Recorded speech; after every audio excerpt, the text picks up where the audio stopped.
বিশ্বাস করেন, বাসায় ডাল রান্না হইলে আমি কখনো ছুঁয়েও দেখি না। তবে এই ডালটা আমি একদম চেটে পুটে খাইছি, ভাবা যায়? একবার বাসায় এইভাবে ডাল রান্না করলে পরিবারের সবার প্রশংসা তো পাবেনই, পাশাপাশি নর্মাল ডাল আর মুখেও তুলবেন না, গ্যারান্টি। ট্রাস্ট মি, এটা এতটা মজা হয় খেতে। পুরো ভিডিওটা দেখবেন, আশা করি সবার অনেক ভালো লাগবে। তো প্রথমেই সরিষার তেল গরম করে এতে দিয়ে দিল একটা তেজপাতা। এবার একটু নেড়ে চেড়ে এর মধ্যে দিয়ে দিল পেঁয়াজ কুচি। এবার পেঁয়াজটাকে একটু নরম করে ভেজে নিয়ে এর মধ্যে দিয়ে দিবে রসুন বাটা আর আদা বাটা। এইবার মশলাগুলো একটু তেলের সাথে ভেজে নিবে যতক্ষণ না পর্যন্ত এর কাঁচা গন্ধটা দূর হয়ে যায়। বেশি না, 1 মিনিটের মতো কষিয়ে নিয়ে এর মধ্যে দিয়ে দিল হলুদের গুঁড়া। এবার সবকিছু একটু নেড়ে চেড়ে মিশাই নিয়ে এর মধ্যে আগে থেকে ধুয়ে রাখা মসুর ডাল দিয়ে দিল। এবার মশলার সাথে মসুর ডালটাকেও কিছু সময় কষিয়ে নেবে, খুব বেশি সময় না, 2-4 মিনিটের মতো কষিয়ে নিলেই হবে।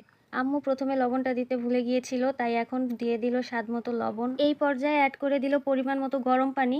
পানি কিন্তু পরে আর দিবে না, ডালটা সিদ্ধ হয়ে ডালটা যতটুকু পাতলা থাকবে সেই পরিমাণেই পানি এখনই অ্যাড করে দিবে। আর দিয়ে দিল কতগুলো কাঁচামরিচ। এবার ঢাকনা দিয়ে ডালটা কিছু সময় রান্না করে নিবে। ঢাকনা দেওয়ার ক্লিপটা স্কিপ হয়ে গেছে কোনো কারণে। ডালটা সিদ্ধ হয়ে গেছে, এই পর্যায়ে দিয়ে দিল একটা টমেটো আর অনেকগুলো ধনিয়া পাতা কুচি। এইবার একটা ডাল ঘুটনি নিয়ে খুব ভালো করে ডালটাকে ঘুটে নিতেছে। ডালটা কিন্তু প্রায় রান্না করা শেষ, এইবার শুধু বাগারটা দেওয়ার পালা। একটা কড়াইয়ে দিয়ে দিল সরিষার তেল। এবার দিয়ে দিয়েছে কতগুলো শুকনা মরিচ। মরিচগুলো কিছু সময় ভেজে নিয়ে এর মধ্যে দিয়ে দিবে রসুন কুচি। এবার রসুনটা কিছু সময় ভেজে নিবে, খুব বেশি লাল লাল করে ভাজবে না। এই পর্যায়ে দিয়ে দিবে কিছুটা আস্ত জিরা। এখন কয়েক সেকেন্ড এটাকে একটু ভেজে নিতে হবে। এখন এই বাগারটা ডালের মধ্যে ঢেলে দিচ্ছে।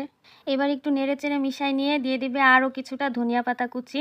ধনিয়া পাতাটা দেওয়ার পর 2 মিনিটের মতো রান্না করে নিবে। এই তো রেডি হয়ে গেল এই ডাবল বাগারের সুস্বাদু ডাল। এবার চুলা থেকে নামিয়ে নিবে। আমি তো গরম গরম ভাত নিয়ে রেডি হয়ে গেছি এটা ট্রাই করার জন্য।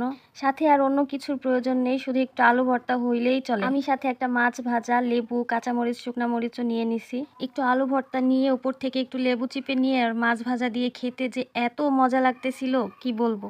আমি তো বাসায় ডাল রান্না করলে একদমই খাই না, তবে আজকে আম্মু বলতেছিল একটু খেয়ে দেখ, তাই জন্য একটু ট্রাই করলাম, কিন্তু এত ভালো লাগবে আমি সেটা ভাবতেই পারি নাই। আমি এখানে ডালের সাথে আলু ভর্তা, শুকনা মরিচ, কাঁচা মরিচ সব কিছু দিয়ে একটু একটু করে খাচ্ছিলাম, এত মজা লাগতেছিল। আপনারা বাসায় ট্রাই না করলে একদমই বুঝতে পারবেন না। টমেটো আর ধনিয়া পাতার এত সুন্দর ফ্লেভার ছিল এই ডালটাতে। আপনাদের কাছে অনুরোধ রইল বাসায় একবার ট্রাই করে দেখবেন। ভিডিওটা এই পর্যন্তই, সবাই ভালো থাকবেন, আল্লাহ হাফেজ, আসসালামু আলাইকুম।